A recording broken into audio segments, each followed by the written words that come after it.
ഞാൻ Saudi promote recent വിന്നറാണ്. ഞാൻ സാറിന്റെ 3 മാസത്തെ ഓൺലൈൻ ക്ലാസ് 2 ക്രാഷ് കോഴ്സുമാണ് അറ്റൻഡ് ചെയ്തിട്ടുള്ളത്. എനിക്ക് സാറ് ക്രാഷ് കോഴ്സിൽ പഠിപ്പിച്ച ഒരു 20ഓളം ക്വസ്റ്റ്യൻസ് അതുപോലെ തന്നെ വന്നിട്ടുണ്ടായിരുന്നു. പിന്നെ എനിക്ക് കൂടുതലും ചോദിച്ചത് പീഡിയാട്രിക്സും OBG ആയിരുന്നു. പിന്നെ സാറിന് ഓൺലൈൻ ക്ലാസ്സും അതുപോലെ തന്നെ ഇമ്പോർട്ടന്റ് ആണ് ക്രാഷ് കോഴ്സും.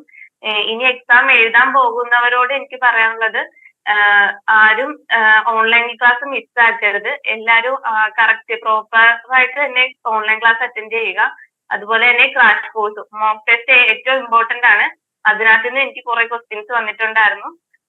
അതുകൊണ്ട് രണ്ടും ഒരുപോലെ തന്നെ എല്ലാവരും ഒരു ക്രാഷ് കോഴ്സ് അറ്റൻഡ് ചെയ്തിട്ട് നമുക്ക് കോൺഫിഡന്റ് ഇല്ലെങ്കിൽ ഒരെണ്ണം കൂടി അറ്റൻഡ് ചെയ്തിട്ട് മാത്രം എക്സാം ഡേറ്റ് എടുക്കുക. അത്രേ ഉള്ളൂ. Thank you.